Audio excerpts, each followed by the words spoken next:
Yes, how are you doing? I hope you had a wonderful weekend. Thank God for the new week. Today is Monday and even the new month of October. My name is Pastor Kingsley Mwambuki, and I want just to appreciate and to thank you for your support just by watching and listening to this video. Thank you so much. And today I want to speak on a topic that I call marital time wasters. Because if you single people, you as a single person, you need to be very careful, because somebody can waste your time. Somebody can be dating you for many years, but the primary reason why they are dating you is not about marriage. So by the time you come to realize that you are dating a joker, you have already wasted 5 years of your time, 7 years of your time. And no, there's no way you can recover time. That's why you must be very careful on the matters of dating, so that nobody should waste your time. And of course, today I want to focus on the side of men and speak on why men waste the time of women. And then later on I will do a video on the side of women, why women waste the time of men when it comes to the matters of marriage. So you as a woman, you need to know that you can be dating a man who the primary reason why he's dating you is not about marriage. He will spend with you 5 years in courtship, 5 years in relationship. But when it comes to the matters, when are you going to marry me? He doesn't have any plan. In fact, there are men who don't even want to be questioned on the matters of settling down in marriage. But he'll be there, dating you, telling you how he loves you, promising how he's going to marry you.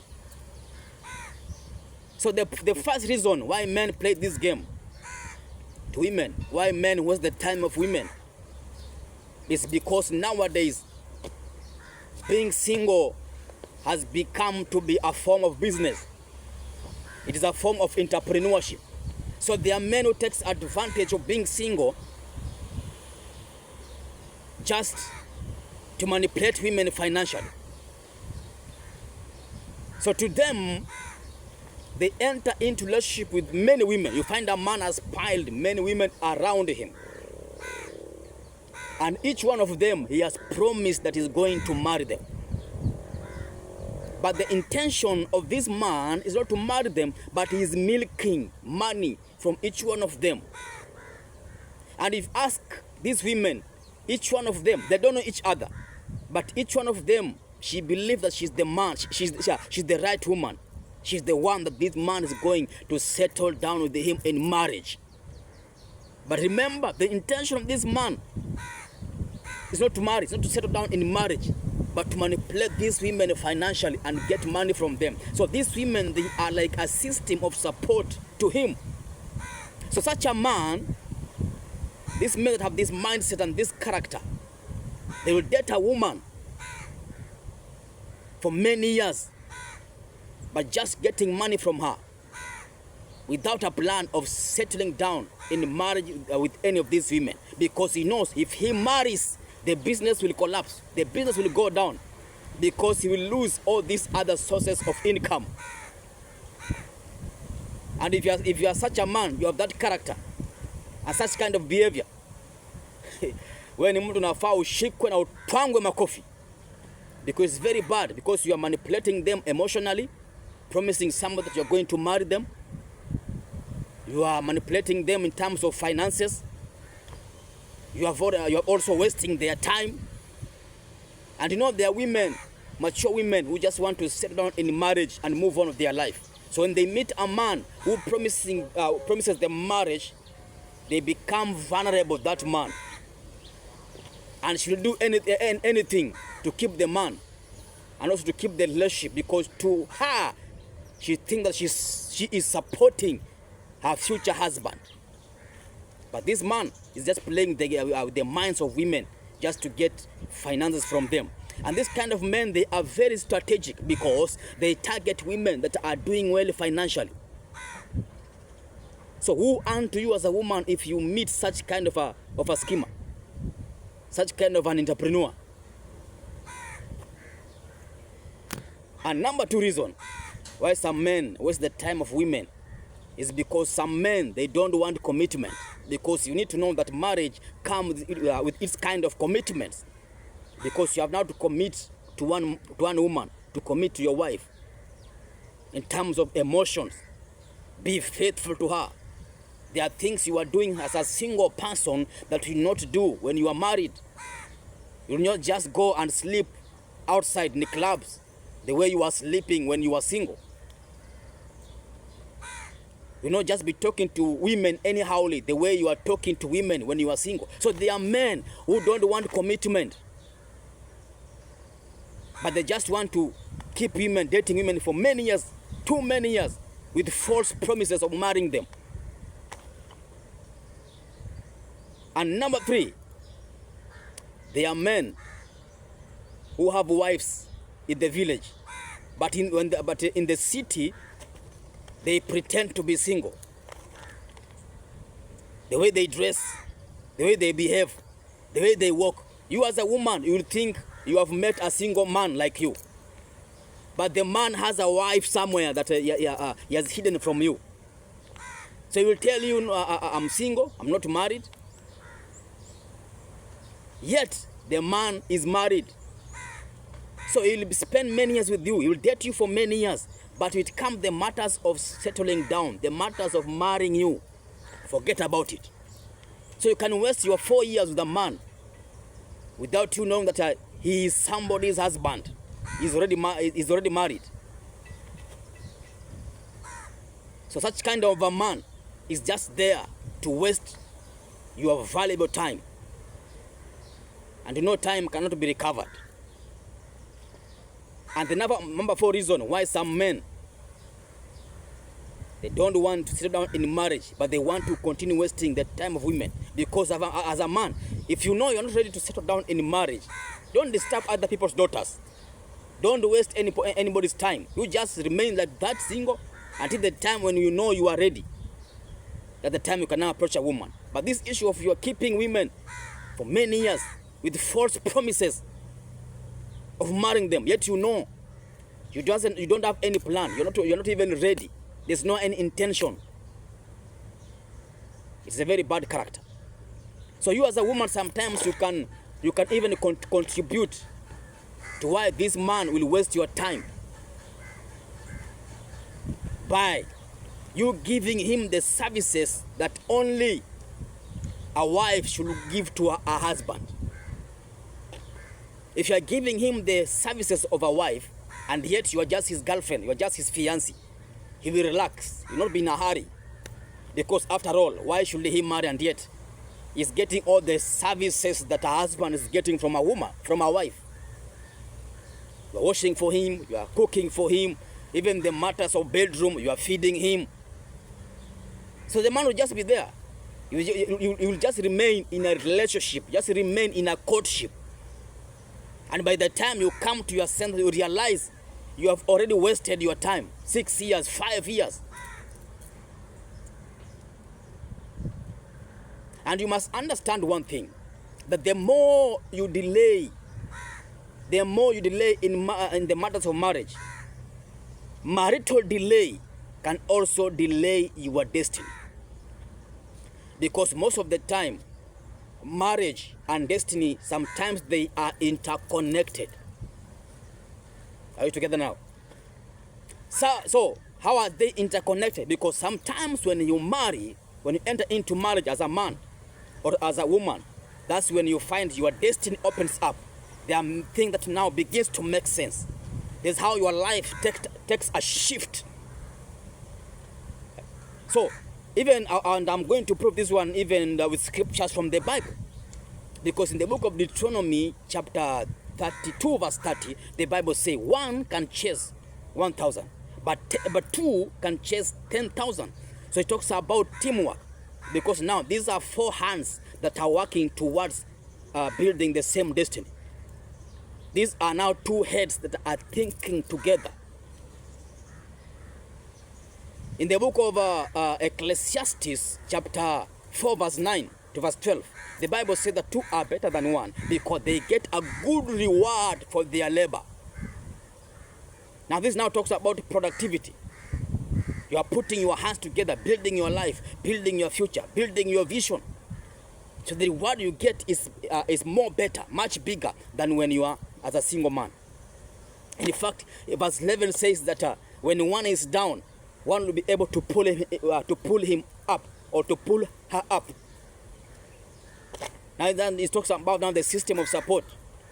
When you feel like you are discouraged, you want to give up, your husband becomes a tool of motivation, or your wife becomes a source of motivation. You hold your hands in each other to maneuver around the storms of life.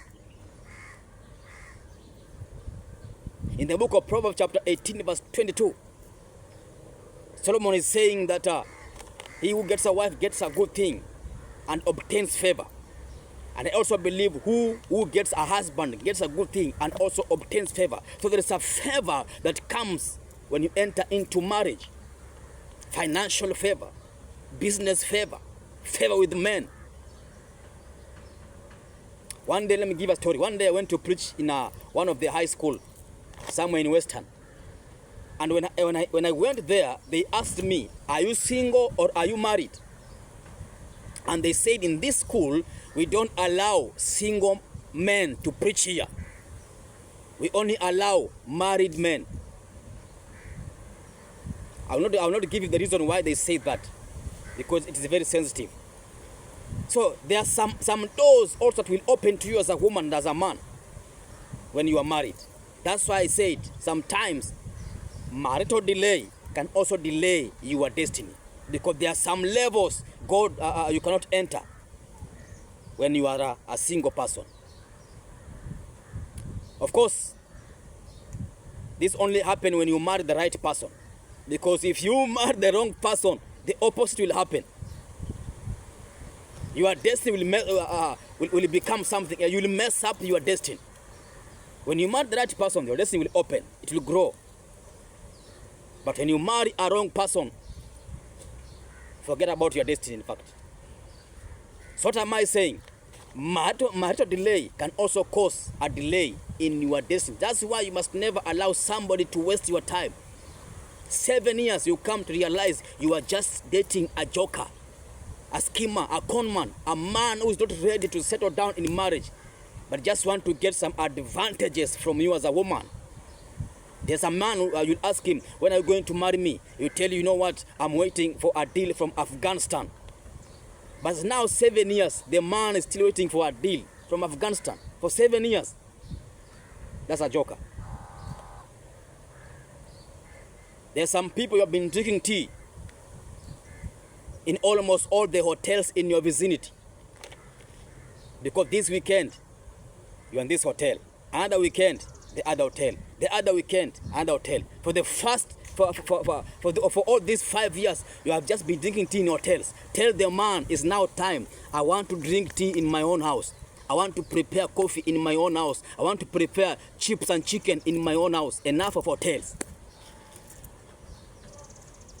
Are you together now? There's one thing that you need to know. There are some consequences of dating for a long period of time. And you know, if you are a student, or if one of you is a student, then it is understandable if you can spend 4 years, 5 years dating. Although I don't even encourage that kind of a relationship. If either of you is a student, we can understand, because maybe you began dating when either of you was maybe joining first year, college or university. Then you agree to wait for each other until one of you finishes school. That one can be understandable better. This scenario whereby you as a man, you have your own house, you have your own life. You as a woman, you have your own life, your own income. So what is this thing keeping you wasting each other's time for 7 years, 6 years? You know, you're telling me, no, I'm learning this man, I'm trying to learn him. But one thing you must understand, even the first meeting you have with a man, the first meeting, if you have the spirit of discernment and you ask the right questions, and you have the right mentors around you, the first meeting you meet a man, you can know if this man, you have a future with him or not. If he's a wife material or not. If he's a husband material or not. You can know. So you don't need 4 years, 7 years to know a man or to know a woman. You're just wasting your time. So the consequences of dating for a long period of time. Number one, familiarity will come in. You begin to be familiar with each other. And where there is familiarity, there is disrespect, there is abuse, there are insults. You begin just to speak to each other anyhowly because now you are familiar with each other. You have been together for 7 years in dating, in a relationship, until you just begin in Swahili kuboeka. So a small things brings a bigger problem. Kuzoeana. Naanza kuzoeana. That's the word. Number two, purity begins to be a problem. You begin to struggle in terms of purity because we are men, we are human, and we have emotions, we have feelings. So you begin to struggle sexually, and you begin to involve yourself in sexual matters that will come to haunt you later on in life. That's why I discourage dating for too long, 4 years, 5 years.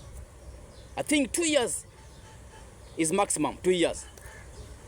And the least, 3 to 6 months there is enough for you to settle down in marriage. You don't need many years. And the number 3, the third consequence of dating for too long, you'll begin to meet other people that are looking better than the person you have. You'll begin to meet other men that looks better than the man you are dating. Other women that are better than the woman you are dating. And if you're not careful, you'll find yourself, you begin to either to cheat or you'll break from this your original relationship and begin to pursue this other person that looks better. That's why the reason why most relationships that they date for many years, they don't end up in marriage because of this reason that I've given.